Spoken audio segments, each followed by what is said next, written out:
مجھے اندازہ نہیں تھا کہ ریگستان اتنا خطرناک اور بھیانک بھی ہو سکتا ہے۔ اس روز صبح جو کچھ میرے ساتھ ہوا وہ میری زندگی کے لیے سب سے دہشتناک خواب سے کم نہیں تھا۔ اس روز ریگستان نے میرے ساتھ جو سلوک کیا وہ میری زندگی کے لیے ناقابل فراموش بن گیا۔ لوگ مجھے اکثر و بیشتر سمجھاتے تھے کہ ریگستان میں لانگ ڈرائیو کرتے ہوئے محتاط رہا کرو، بلکہ مجھے کئی دوستوں نے اس بے تکے شوق سے منع بھی کیا تھا۔ مگر مجھے ریگستان سے عشق تھا۔ مجھے ریت کے چمکدار سنہرے ذرات سے پیار تھا۔ ریگستان مجھے بار بار اپنی طرف کھینچتا تھا۔ مجھے اس کی خاموشی اور تنہائی بہت پسند تھی۔ کتنی پرامن جگہ تھی وہ۔ ایسی جگہوں پر پہنچ کر انسان کو خدا بھی یاد آ جاتا ہے اور اس کے دل کی دنیا بھی روشن ہو جاتی ہے۔ اسی لیے میں ریگستان میں ڈرائیو کرنے سے باز نہیں آتا تھا۔ میں اس بات سے اچھی طرح واقف تھا کہ ریگستان کتنی خطرناک جگہ ہوتی ہے۔ اگر کوئی شخص اس کی حدود میں داخل ہونے کے بعد بے پرواہی کا مظاہرہ کرے تو پھر اس کی بھول بھلائیوں میں گم ہو کر رہ جاتا ہے اور زندگی بھر اس طلسم قدے سے باہر نہیں آ پاتا۔ یہ ایک ایسا خوفناک درندہ ہے جو اپنے اندر آنے والے بے فکروں کو اس طرح ہڑپ کر جاتا ہے کہ پھر ان کا نام و نشان تک نہیں ملتا۔ اس روز صبح سو کر اٹھا تو بے حد خوش تھا۔ میری بیوی کیری سو رہی تھی۔ میں چاہتا تھا کہ اس کی نیند میں خلل نہ پڑے، وہ مزید کچھ دیر آرام کر لے، لہٰذا میں نے لانگ ڈرائیو پر جانے کا فیصلہ کیا، اور وہ بھی کہیں اور نہیں بلکہ ریگستان میں۔ دوسری حماقت میں نے یہ کی کہ اپنی 6 ماہ کی ننھی منھی بیٹی لیزا کو بھی ساتھ لے لیا۔ لیزا ہماری پہلی بیٹی تھی۔ ہم دونوں میاں بیوی کی آنکھوں کا تارا تھی۔ ہماری کوشش ہوتی تھی کہ اسے زیادہ سے زیادہ دیر اپنے پاس رکھیں۔ اس ضمن میں ہم دونوں کے درمیان مقابلہ بھی ہوتا تھا۔ چنانچہ میں نے کیری کے سونے کا فائدہ اٹھایا اور لیزا کو اپنے ساتھ اپنی کار میں نکل کھڑا ہوا۔ آج کے دن ہماری لیزا پورے 6 ماہ کی یعنی نصف سال کی ہو گئی۔ میرا دل چاہ رہا تھا کہ اسے ساتھ لے کر گھوموں پھروں، بس اسی خیال نے مجھے مجبور کر دیا اور میں لیزا کو ساتھ لے کر نکل کھڑا ہوا۔ لیزا کو میں نے اپنے برابر والی سیٹ پر لٹا دیا۔ وہ سو رہی تھی اور مزے سے گنگناتا ہوا اپنی کار کو ریگستان میں اندر ہی اندر دوڑائے چلا جا رہا تھا، اس خطرے سے بے فکر اور بے پرواہ جو میرے سر پر آن کھڑا ہوا تھا، مگر مجھے اس کا کوئی علم نہیں تھا۔ یکایک مجھے ایسا محسوس ہوا کہ جیسے ریگستان کے بھوت نے اپنے سیاہ اور کرد ہاتھوں سے میری گاڑی کو پکڑ لیا ہو۔ گاڑی کے انجن نے 1-2 جھٹکے لیے اور گھرا کر بند ہو گئی۔ میں نے اتر کر اپنی کار کا جائزہ لیا تو پتہ چلا کہ اس کے ٹائر ریت میں دھنس گئے ہیں۔ ظاہر ہے اس صورت میں وہ آگے نہیں بڑھ سکتی تھی۔ میں نے بے بسی کے عالم میں ادھر ادھر دیکھا اور دور دور تک ہو کا عالم تھا۔ چمکدار ریت کے سوا اور کچھ دکھائی نہیں دے رہا تھا، نہ کوئی آدم اور نہ کوئی آدم ذات، نہ ہی کوئی آواز آ رہی تھی اور نہ ہی کوئی حرکت تھی۔ صرف گرم ہوا کے تھپیرے تھے اور ان کے ساتھ رقص کرتے ہوئے ریت کے بگولے تھے۔ میں نے اپنی بچی لیزا کی طرف دیکھا۔ وہ معصوم ہر چیز سے بے پرواہ اطمینان سے سو رہی تھی۔ میں نے کار کے اندر بیٹھ کر ایک بار پھر اس کا انجن سٹارٹ کرنے کی کوشش کی۔ انجن تو سٹارٹ ہوا مگر ریت میں دھنسے ہوئے پہیوں نے آگے بڑھنے سے انکار کر دیا۔ اس وقت میں سعودی عرب میں تھا اور اس کے ریگستان میں کار چلانا کوئی آسان کام نہیں تھا، جبکہ میری پرورش جس علاقے میں ہوئی تھی وہاں برف ہی برف ہوتی تھی اور بے خوف و خطر کوئی بھی گاڑی چلاتا تھا۔ 2-3 بار کی کوشش کے بعد میں کار سے اترا اور ریت میں کھڑا ہو گیا۔ میرے پاؤں ٹخنوں تک ریت میں دھنسے ہوئے تھے۔ میں اس سڑک کا جائزہ لے رہا تھا جس پر کار چلاتے ہوئے میں یہاں تک آیا تھا۔ یہ سڑک تیل کے پائپ لائن کی نگرانی اور اس کے معائنے کے لیے بنائی گئی تھی، اس لیے زیادہ استعمال نہیں ہوتی تھی۔ چنانچہ اس پر موٹی موٹی ریت کی تہہ جمی ہوئی تھی۔ وہ سڑک نہ جانے کہاں چلی گئی۔ جہاں سڑک ہونے چاہیے تھی اب وہاں ریت کے ٹیلے تھے۔ سورج میں حدت آنے کے ساتھ ساتھ یہ ریت بھی گرم ہونے لگی۔ میری کار کے پہیوں کے نشان ریت پر نظر آ رہے تھے، گویا یہ وہ راستہ تھا جس کے ذریعے ہم یہاں تک آئے تھے، مگر چونکہ میری کار کے پہیے ریت میں دھنس گئے تھے اس لیے میں اس راستے میں اپنی کار کو واپس نہیں لے جا سکتا تھا۔ اس وقت میں اپنے گھر سے کوئی 20 میل دور تھا۔ 20 میل اور جلسات دینے والی میلوں کی فاصلے پر میری بیوی کیری میرا انتظار کر رہی ہوگی۔ ممکن ہے وہ اب تک سو رہی ہو اور اسے پتہ ہی نہ ہو کہ میں اور اس کی بیٹی کس مصیبت میں پھنس گئے ہیں۔ اب میں یہ سوچ رہا تھا کہ مجھ سے بہت بڑی غلطی ہوئی کہ میں لیزا کو ساتھ لے کر نکل کھڑا ہوا۔ اب آگے کی تمام مشکلات کا اس معصوم کو سامنا کرنا تھا۔ گویا میری حماقت کی سزا میری بیٹی بھگتنے والی تھی۔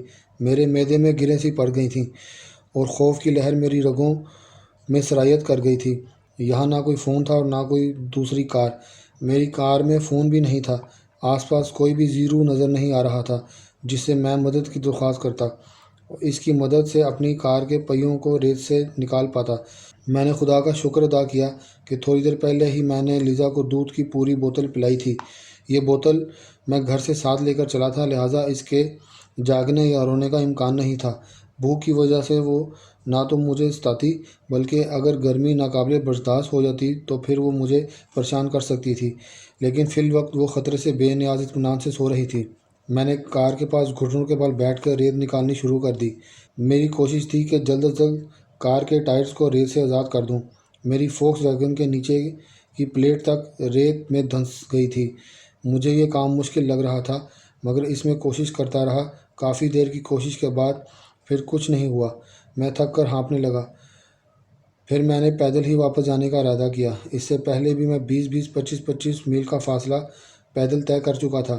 پیدل چلنا میرے لیے کوئی مسئلہ نہیں تھا، مگر اس وقت شدید گرمی اور ریت میں 20 میل چلنا کوئی مذاق نہیں تھا۔ دوسرا مسئلہ یہ تھا کہ میری معصوم بچی بھی میرے ساتھ تھی۔ مجھے یاد آیا کہ ریگستان میں سفر کرنے کا ایک اہم اصول ہے کہ آپ اپنی کار سے نہ اتریں اور نہ اسے چھوڑ کر کہیں جائیں۔ وہ اصول تو اپنی جگہ تھا، مگر مشکل یہ تھی کہ کسی کو پتہ نہیں تھا کہ میں اور لیزا اس وقت کہاں ہیں اور ہمیں کہاں تلاش کیا جائے۔ مجھے یاد آیا چند روز پہلے میں نے ایک خبر پڑھی تھی کہ ایک شخص اپنے ٹرک میں اسی طرح ریگستان میں سفر کر رہا تھا کہ اس کا ٹرک خراب ہو گیا۔ وہ ٹرک سے اترا اور کسی کی مدد کی تلاش میں پیدل چل پڑا۔ اسے کوئی مدد نہیں مل سکی، مگر چند دن کے بعد ریگستان سے اس کی لاش ضرور ملی۔ اس کے ہونٹ خشک ہو کر پھٹ چکے تھے اور زبان کسی لکڑی کی طرح اکڑی ہوئی تھی۔ یہ سوچتے ہوئے مجھے اپنا اور لیزا کا خیال آیا۔ میں نے زوردار جھرجھری لی۔ ایسی موت کا میں تصور بھی نہیں کر سکتا تھا۔ لیزا پر نظر ڈالتے ہی میں نے محسوس کیا کہ میرے اندر حوصلہ بیدار ہو گیا ہے۔ میں اپنی بچی کو اس بے بسی کی موت مرنے نہیں دوں گا، کبھی نہیں۔ یہ سوچتے ہوئے میں نے ایک بار پھر کار کا انجن سٹارٹ کرنے کی کوشش کی، مگر اس بار انجن نے سٹارٹ ہونے سے انکار کر دیا۔ تب مجھے اندازہ ہوا کہ اس کا ایگزاسٹ پائپ ریت میں دھنس گیا ہے۔ جب تک وہ باہر نہیں نکلے گا انجن سٹارٹ نہیں ہوگا۔ میں نے کلچ دبایا اور کار کو بیک کرنے کے لیے الٹا گیئر ڈالا، مگر کچھ نہیں ہوا۔ میری ہر کوشش بے سود رہی۔ میں نے لیزا کو کار سے باہر نکال کر کار کی آر میں سائے میں ریت پر لٹا دیا اور اسے اچھی طرح کمبل میں لپیٹ دیا۔ صرف اس کا چہرہ کھلا ہوا تھا، وہ ابھی تک سو رہی تھی۔ یہ بھی اچھا ہی تھا کہ اگر وہ سو نہ رہی ہوتی تو رو رو کر میرا جینا محال کر دیتی۔ میں کار کے قریب کمر کے بل لیٹ گیا اور عقبی ٹائر کے نیچے سے ریت نکالنی شروع کر دی۔ ریت نکل رہی تھی، میری آنکھوں میں بھی گر رہی تھی، مگر میرے ہاتھ مستقل چل رہے تھے۔ میں کسی جنونی کی طرح مصروف تھا۔ لیزا حیرت انگیز طور پر آرام سے سو رہی تھی۔ اچانک میں نے دیکھا ریگستانی سیاہ موٹی مکھیاں اس کے چہرے پر منڈلا رہی ہیں۔ میں جلدی سے ان مکھیوں کو بھگانے کے لیے کار کے پیچھے سے نکلا تو لیزا نے چیخ ماری اور اپنے ننھے منھے ہاتھوں سے اپنی ناک اور ہونٹوں کو رگڑنے لگی۔ میں نے مکھیوں کو ہاتھ سے بھگایا، مگر وہ دوبارہ آ گئیں۔ اب تو میں پریشان ہو گیا اور میں کار کے پہیوں اور اس کے ایگزاسٹ پائپ کو ریت سے نکالنے میں مصروف رہتا تو اس دوران وہ ظالم مکھیاں کاٹ کاٹ کر میری بچی کو سجا دیتیں۔ مجھے اپنی بچی کی صحت اور سلامتی عزیز تھی، چنانچہ میں نے لیزا کو گود میں لیا اور صورتحال پر غور کرنے لگا۔ ہمیں اس عذاب میں پھنسے ہوئے 2 گھنٹے ہو چکے تھے۔ اس دوران نہ کوئی نظر آیا اور نہ کسی کے آنے کی کوئی امید تھی۔ میں تنہا اپنی کار کے ٹائروں کو اس بے رحم ریت میں سے نہیں نکال سکتا تھا۔ میرے پاس ایک بڑی بوتل پانی کی تھی۔ یہ 5 گیلن کی بوتل تھی، مگر مسئلہ یہ تھا کہ میں 6 ماہ کی بچی کو یہ پانی کیسے پلاؤں۔ لیزا کو گود میں لے کر میں قریب ترین ٹیلے پر چڑھ گیا اور ادھر ادھر کا جائزہ لینے لگا۔ حد نظر تک ریت ہی ریت نظر آ رہی تھی، چمکدار سنہری ریت، جس کی حدت میں وقت گزرنے کے ساتھ ساتھ اضافہ ہوتا چلا جا رہا تھا۔ سورج بھی فیاضی کے ساتھ اس ریگستان پر آگ برسا رہا تھا۔ نہ کوئی درخت نظر آ رہا تھا، نہ کوئی جانور اور نہ کسی بدو کا خیمہ۔ حتیٰ کہ ریگستان میں اگنے والے خودرو پودے بھی نظر نہیں آ رہے تھے۔ یکایک میں چونکا۔ جنوبی افق پر مجھے چھوٹی سی کوئی چیز نظر آئی جو بالکل سیدھی تھی۔ میں سوچنے لگا اگر کوئی درخت ہے تو اس طرح بالکل سیدھا نہیں ہونا چاہیے۔ وہ کوئی چیز قدرتی نہیں تھی۔ میں نے اپنی آنکھیں مسل کر غور سے اس کی طرف دیکھا تو مجھے یاد آیا کہ وہ ایک عارضی ٹاور ہے جسے اس جگہ تیل کا کنواں کھودنے کے لیے کھڑا کیا گیا تھا، اور گزشتہ ہفتے میں نے اس سائٹ کا دورہ بھی کیا تھا۔ ظاہر ہے اگر یہ وہی جگہ ہے تو وہاں لوگ بھی ہوں گے، کار بھی ہوں گی، ٹیلی فون بھی ہوں گے اور پانی بھی ہوگا۔ یہ خیال آتے ہی مجھے نیا حوصلہ ملا اور ساری مایوسی دور ہو گئی۔ پہلے میں نے سوچا کہ لیزا کو کار کے اندر آرام سے لٹا دوں تاکہ اس بیچاری کو دھوپ اور گرمی سے نجات مل جائے، اور خود پیدل چل کر وہاں جاؤں، کیونکہ میرا اندازہ تھا کہ وہ جگہ زیادہ دور نہیں تھی، مگر پھر مجھے یاد آیا کہ ریگستان بڑا دھوکے باز ہوتا ہے۔ اس میں انسان کو سیراب دکھائی دیتا ہے جس کی طرف وہ ایک نئی امید کے ساتھ آگے بڑھتا ہے، مگر کچھ ہاتھ نہیں آتا۔ اسی طرح اس جگہ سے دوسری جگہ بھاگتے بھاگتے وہ تھک جاتا ہے، اور ریت پر پیدل چلنا کوئی آسان کام نہیں ہے، اس میں وقت بہت صرف ہوتا ہے، اسی لیے چلنے والے کی رفتار بھی بہت کم ہوتی ہے اور وہ سست روی سے آگے بڑھتا ہے۔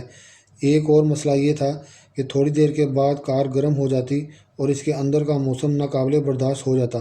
اگر میں کار کے دروازے کھول جاتا تو مکھیاں یا دوسرے ریگستانی جانور آ کر میری بچی کو نقصان پہنچا سکتے تھے، لہٰذا میں نے فیصلہ کیا کہ چاہے میں کچھ بھی کروں میں اپنی بچی کو ساتھ لے کر جاؤں گا۔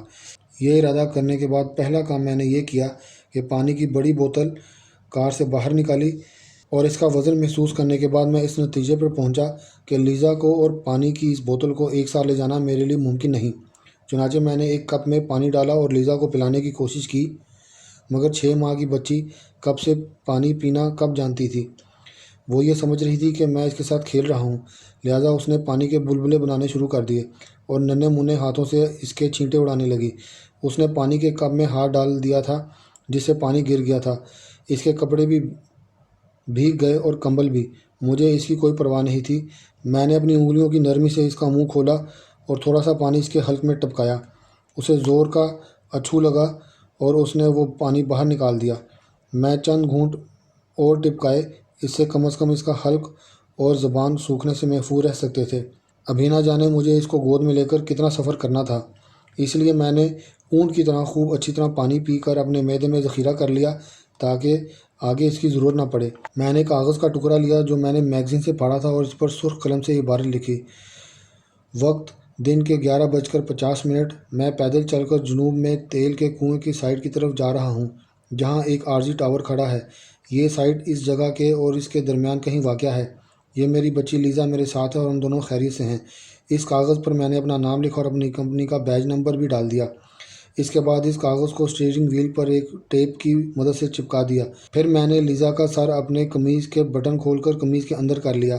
اس طرح اس کی ٹانگیں قمیض کی دوسری طرف کے حصے میں کر لیں، گو اس کا سر اور ٹانگیں میری قمیض کے اندر تھیں اور باقی جسم باہر تھا، مگر کمبل میں اچھی طرح لپٹا ہوا تھا۔ یہ بھی اچھا ہوا کہ ادھر میں نے پیدل سفر کا آغاز کیا، ادھر وہ سو گئی۔ میں نے تیز قدموں کے ساتھ اپنی منزل کی طرف بڑھنا شروع کیا۔ میں خود تو پوری دھوپ میں تھا، مگر بچی کو میں نے دھوپ سے بچانے کا انتظام کر لیا تھا اور مطمئن تھا اب تک تو کیری جاگ چکی ہوگی، بلکہ اس نے میرے دوستوں اور جاننے والوں کو ٹیلی فون بھی کر ڈالے ہوں گے۔ نہ جانے وہ رو رو کر کس قدر ہلکان ہو رہی ہوگی۔ اسے پتہ بھی نہیں ہوگا کہ اس کی اولاد اور اس کا سہاگ دونوں اس وقت کہاں اور کس اذیت میں ہیں۔ جب ہوا چلتی تو ریت کی سطح پر بڑے خوبصورت نشان ڈال دیتی اور ایسا محسوس ہوتا جہاں وہاں سے پانی کی لہریں گزر رہی ہیں، مگر اس وقت ان لہروں کی خوبصورتی سے لطف اندوز نہیں ہو رہا تھا، بلکہ جلد از جلد اپنی منزل پر پہنچنا چاہتا تھا۔ مجھے صرف اور صرف لیزا کی فکر تھی۔ سورج بلندی پر آ چکا تھا اور عین میرے سر پر چمک رہا تھا۔ سورج انسان کو زندگی بھی دیتا ہے اور اس کی جان بھی لے لیتا ہے، مگر اس وقت میں ہر خیال سے عاری تھا۔ مجھے وہ نہ اچھا لگ رہا تھا اور نہ برا۔ میرے سینے میں کے ساتھ لیزا چمٹی ہوئی تھی۔ میں اس کے ننھے منھے دل کی ہلکی ہلکی دھڑکن کو محسوس کر رہا تھا جو مجھے بھی نئی زندگی کا پیغام سنا رہی تھی۔ میں چلتا رہا، وہ سوتی رہی کسی شہزادی کی طرح۔ اسے نہ کوئی پرواہ تھی اور نہ کسی خطرے کا احساس۔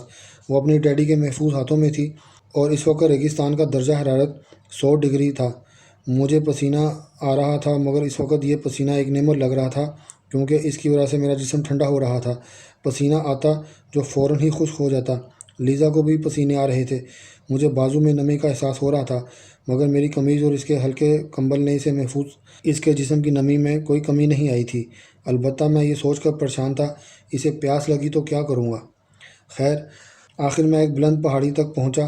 وہاں سے مجھے وہ سائٹ پھر نظر آئی اور بلند ٹاور اب زیادہ واضح قریب لگ رہا تھا۔ چلتے چلتے میرا پیر ایک گڑھے میں چلا گیا۔ وہاں کسی زمانے میں نمکین جھیل ہوتی تھی، مگر اب وہ خشک تھی۔ خدا کا شکر ہے کہ میرے پیر کو کوئی نقصان نہیں پہنچا اور بالکل محفوظ رہا، مگر میرا پورا پاؤں بالکل سفید ہو گیا، دودھیا سفید۔ اب میں چند خشک جھاڑیوں کے پاس سے گزر رہا تھا۔ اس مقام پر مجھے اونٹ کے پیروں کے نشان نظر آئے۔ میرے پیر کے بالکل پاس ایک ریگستانی چھپکلی اچھل کر بھاگی جو ریت کے رنگ کی ہی تھی، اس لیے نظر نہیں آ رہی تھی۔ ورنہ شاید میں اس پر پیر رکھ دیتا۔ پھر مجھے ایک سیاہ اور کافی بڑا بچھو نظر آیا۔ وہ میرے قدموں کی آہٹ سن کر تیزی سے حرکت کرتا ہوا جھاڑیوں کی اوٹ میں اپنے بل میں گھس گیا۔ اس مقام پر مجھے اونٹوں کا سوکھا گوبر بھی نظر آیا۔ اس کا مطلب تھا کہ یہاں کوئی قریب نخلستان بھی واقع ہے۔ میں محسوس کر رہا تھا کہ لیزا میری قمیض میں منہ چھپائے سو رہی ہے، مگر درمیان میں کوئی بار بار زور زور سے ہلتی تھی۔ شاید اس سے یہ برداشت نہیں ہو رہا تھا کہ اس کا منہ کسی چیز میں پھنسا ہوا ہے، لیکن میں ہر بار اسے تھپکا دیتا۔ ویسے بھی وہ میری باہوں میں مسلسل جھول رہی تھی، اور بچوں کے لیے اس سے زیادہ پسندیدہ چیز اور کوئی نہیں ہوتی۔ میں بڑی تیز رفتاری کا مظاہرہ کر رہا تھا اور پورے عزم کے ساتھ تپتی ہوئی ریت پر آگے بڑھ رہا تھا۔ دور دور تک کوئی سایہ نظر نہیں آ رہا تھا، اس لیے میں تیز چل رہا تھا۔ میری کوشش تھی کہ جلد از جلد کسی سایہ دار جگہ پر پہنچ جاؤں۔ اب مجھے پیدل چلتے ہوئے 2 گھنٹے ہو چکے تھے۔ شدید گرمی اور جھلسا دینے والی دھوپ میں 2 گھنٹے متواتر چلنا کوئی آسان کام نہیں تھا، مگر حیرت کی بات تھی کہ میری بیٹی بے فکری سے سوئے چلے جا رہی تھی۔ کئی بار میں نے رک کر اسے چیک کیا تو کہ وہ زندہ ہے۔ کہیں ایسا تو نہیں میری بچی دم توڑ گئی ہو اور میں سمجھ رہا ہوں کہ وہ سو رہی ہے۔ میں نے خدا کا شکر ادا کیا کہ وہ نہ صرف زندہ تھی بلکہ پرسکون بھی لگ رہی تھی۔ میں سوچ رہا تھا اس نے جس طرح اس شدید موسم کا مقابلہ کیا ہے، اسے دیکھتے ہوئے اس بچی کو نارمل کہا جا سکتا ہے۔ میرے خیال میں لیزا کو ان حالات میں خوب رونا اور چیخنا چاہیے تھا۔ اس احساس نے مجھے مزید پریشان کر دیا تھا کہ جب میں پریشان ہوا تو میری رفتار اور تیز ہو گئی۔ اب سخت پتھریلی نمکین زمین آ گئی جو نمک کی جھیل خشک ہونے کے باعث وجود میں آئی تھی۔ اس سخت زمین پر میری رفتار مزید تیز ہو گئی۔ میرے جوتوں کی آواز بھی گونجنے لگی۔ یہ آواز مجھے احساس دلا رہی تھی کہ میں زندہ اور متحرک ہوں۔ دونوں طرف نمک کے سفید ٹیلے تھے جو کناروں سے ادھڑے ہوئے تھے۔ ان ٹیلوں پر نظر ڈالتے ہوئے مجھے طرح طرح کے عجیب و غریب چہرے دکھائی دے رہے تھے۔ میں ان کی حقیقت سے کوئی تعلق نہیں تھا۔ بعض اوقات پہاڑیوں اور چٹانیں ہوا کے زور سے اس طرح کٹ جاتی ہیں کہ عجیب و غریب شکلیں سی بن جاتی ہیں۔ میں نے ایسی کئی وادیاں عبور کی۔ گرمی اب ناقابل برداشت ہوتی چلی جا رہی تھی۔ میری ٹانگیں کمزور پڑنے لگیں۔ ایسا لگ رہا تھا کہ میں کسی بھی لمحے چکرا کر گر جاؤں گا، مگر گود میں موجود ننھے سے وجود نے میرے حوصلے کو قائم رکھا ہوا تھا۔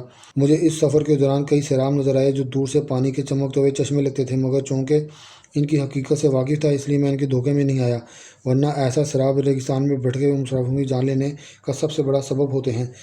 میرے ہونٹ خشک ہو چکے تھے، گلا بھی سوکھ گیا تھا، مگر دور دور تک نہ کوئی درخت نظر آ رہا تھا اور نہ کوئی جانور۔ یکایک مجھے 2 سرسبز درختوں کی جھلک نظر آئی۔ میں نے آنکھیں بند کر دوبارہ کھولیں تو پتہ چلا واقعی درخت ہے، کھجور کے درخت۔ ان کے عقب میں تیل کی سائٹ والا مخصوص ٹاور نظر آ رہا تھا۔ یہ دیکھ کر میرا حوصلہ بڑھ گیا اور ساری تھکان کافور ہو گئی۔ میں یہ سوچ رہا تھا کہ یہ فاصلہ کار میں چند منٹ کا ہوگا، مگر اس وقت یہ ٹاور صدیوں کے فاصلے پر نظر آ رہا تھا۔ مجھے ایسا لگ رہا تھا جیسے میں چل نہیں رہا بلکہ رینگ رہا ہوں۔ یکایک مجھے اپنی گردن پر الجھن کا احساس ہوا۔ ظاہر ہے دھوپ کی شدید احساس اس ٹاور کو دیکھنے کے بعد ہوا تھا۔ میرے دونوں بازو دکھنے لگے تھے جن میں نے لیزا کو اٹھا رکھا تھا۔ مجھے اپنے پیروں کے تلے موٹے اور سوجے ہوئے محسوس ہو رہے تھے۔ ریگستان کی سیاہ مکھیاں شاید میری حالت کا اندازہ کر چکی تھیں۔ انہوں نے میرے چہرے پر بھنانا شروع کر دیا، اس امید پر کہ شاید میں اپنا منہ کھولوں اور وہ اس کے اندر گھس جائیں۔ میں نے ایک آدھ مرتبہ اپنا سر زور سے ہلایا، 1-2 بار ایک ہاتھ سے لیزا کو سنبھالا اور دوسرے ہاتھ سے ان مکھیوں کو اڑانے کی کوشش کی، مگر وہ بے حد ڈھیٹ تھیں، جانے کا نام ہی نہیں لے رہی تھیں۔ لیزا کا سفید کمبل ان مکھیوں سے اڑ چکا تھا، مگر چونکہ اس کا سر اور پیر میری قمیض کے اندر تھے اس لیے وہ موذی مکھیوں کے کاٹنے سے محفوظ تھی۔ میں نے ان مکھیوں کو لیزا کے کمبل پر سے اڑانے کی کوشش نہیں کی۔ اس کی وجہ یہ تھی کہ ان کی موجودگی میں مجھے بھی زندگی کا احساس ہو رہا تھا، اور میں سوچ رہا تھا کہ اگر اس وقت میرے ساتھ لیزا اور یہ مکھیاں نہ ہوتیں اور میں تنہائی کے عذاب سے شاید مر چکا ہوتا۔ یہ سوچتے ہی ان مکھیوں کے بارے میں میری رائے بدل گئی۔ میں انہیں دوست مکھیاں کہہ کر پکارنے لگا۔ میرے قدموں کی آواز اس سناٹے میں گونج کر یہ احساس دلا رہی کہ میری جدوجہد جاری ہے اور میں زندگی کی ہر جنگ بہر صورت جیت لوں گا۔ اچانک میرے کانوں میں پانی گرنے کی آواز آئی، یقیناً پانی کا کوئی چشمہ یا آبشار تھا۔ میں نے ادھر ادھر نظر دوڑائی، مگر وہاں کہیں بھی پانی نظر نہیں آیا۔ ہر طرف ریت ہی ریت تھی۔ البتہ اس ریت میں ایک پرانا سا درخت تھا جو آدھا ریت میں دھنس چکا تھا۔ جب ریگستانی ہوا اس درخت کو تھپیڑے لگاتی تو اس کی سوکھی ٹہنیاں اور مردہ شاخیں آپس میں ٹکراتی تھیں، جس سے یہ ایسی آواز پیدا ہوتی جو آبشار گرنے کی آواز پیدا ہوتی ہے۔ میں نے سرد آہ بھری اور آگے بڑھا تو مجھے پانی نظر آیا۔ وہ واقعی پانی تھا جو اس جگہ سے زیادہ دور نہیں تھا، مگر یہ پانی پینے کے قابل نہیں تھا۔ وہ آلودہ پانی تھا جو آب پاشی کے لیے استعمال کیا جاتا تھا۔ اس میں کائی تیر رہی تھی۔ اس پانی کی رنگت گہری سیاہ ہو رہی تھی۔ اس کی سطح پر سبز کائی جمی ہوئی تھی۔ اگر ہم اس پانی کو پی لیتے تو فوراً ہی کہہ کر دیتے۔ ہماری منزل ابھی دور تھی، اس تک پہنچنے کے لیے کوئی نصف میل کا سفر اور طے کرنا تھا۔ سامنے کھجور اور زیتون کی طرح نظر آ رہے تھے، مگر وہ کافی دور تھے، البتہ دیکھنے میں قریب لگ رہے تھے۔ اس دوران لیزا جاگ گئی تھی۔ میرا خیال تھا کہ وہ رونا شروع کر دے گی، مگر حیرت انگیز طور پر وہ خاموش رہی، اس نے کوئی احتجاج نہیں کیا۔ ان درختوں کے درمیان پہنچنے کے بعد مجھے وہ ٹاور نظر نہیں آیا۔ پہلے مجھے اس کا پتہ چلانا تھا کہ اس کے بعد ہی ہم آگے بڑھ سکتے تھے اور دوسری صورت میں ہم راستہ بھٹک سکتے تھے، اور ریگستان میں ایک بار راستہ بھٹکنے کا مطلب موت ہے۔ کچھ دیر سوچنے کے بعد میں ایک ٹیلے پر چڑھ گیا۔ وہاں سے میں نے اپنی گردن اٹھا کر ہر سمت دیکھنا شروع کیا، مگر ٹاور نظر نہیں آیا۔ یک میری نظر دائیں طرف پڑی تو نخلستان سے 2 گز کے فاصلے پر وہ ٹاور نظر آیا۔ میری نزدیک 2 بدوؤں کے خیمے تھے۔ میں لڑکھڑاتا ہوا ان کی طرف گیا۔ میری ٹانگیں کمزوری اور نکاہت کے باعث لرز رہی تھیں۔ میرے صبر اور برداشت کی انتہا ہو چکی تھی۔ منزل کو یک اپنے سامنے دیکھ کر میں ہوش حواس جواب دے رہے تھے، مگر کسی نہ کسی طرح میں نے خود کو سنبھالے رکھا، کیونکہ میری گود میں ایک ننھا سا وجود بھی تھا جس کی حفاظت و سلامتی کی خاطر میں نے آگ کا یہ دریا عبور کیا۔ جب میں ان خیموں کے قریب پہنچا تو میری نظر ایک نقاب پوش عورت پر پڑی جو پہلے خیمے سے نکل کر اچانک میرے سامنے آ گئی تھی۔ اس نے حیرت سے مجھے دیکھا اور عربی زبان میں کچھ کہا، مگر مجھے اس کی سمجھ نہیں آئی۔ وہ لیزا کی طرف اشارہ کر رہی تھی۔ میں پھر بھی اس کا مقصد نہیں سمجھا، تو اس نے میری گود سے لیزا کو لے لیا اور اندر لے گئی، اور بعد میں مجھے بتایا کہ اس نے لیزا کو اپنا دودھ پلایا اور اسے پانی وغیرہ پلانے کے بعد اس کا منہ ہاتھ بھی دھلایا۔ اس روز میں نے مامتا کی زبان کو دیکھا اور محسوس کیا۔ وہ ایک ماں تھی اور میری گود میں موجود شیر خوار لیزا کو دیکھتے ہی وہ سمجھ گئی کہ بچی بھوکی اور پیاسی ہے۔ اس کے بعد جو کچھ ہوا مجھے یاد نہیں، بس میں لوگوں کی آوازیں سنتا رہا۔ وہ آ رہے تھے، جا رہے تھے، اور بھی میں بول رہے تھے۔ پھر ٹاور سے کسی کو بلایا گیا، اس نے مجھے دیکھتے ہی پہچان لیا۔ اس کے بعد میرے لیے کار منگوائی جس میں مجھے اور لیزا کو بحفاظت گھر پہنچوا دیا گیا۔ اس کے بعد مجھے کسی نے پانی بھی پلایا تھا اور میرے سر پر پانی ڈالا بھی تھا۔ مجھے اور لیزا کو دیکھتے ہی کیری رونے لگی۔ اس نے بھاگ کر اپنی بچی کو گود میں لیا اور اسے جنونی انداز میں پیار کرنے لگی۔ وہ کہتی جا رہی تھی، خدا کا شکر ہے میری بچی صحیح سلامت ہے، خدا کا شکر ہے تم دونوں بحفاظت گھر پہنچ گئے۔ یہ سب گزر گیا۔ لوگ میرے بچ جانے کو میری سخت جانی اور ہمت سے تعبیر کرتے ہیں، جبکہ میں اپنی بچی لیزا کو اپنے بچ جانے کا سبب سمجھتا ہوں۔ خدا کو اس کی زندگی بچانی تھی، اس لیے مجھے اتنی ہمت اور حوصلہ دیا کہ میں ریت کے جہنم میں نخلستان تک پہنچنے میں کامیاب رہا۔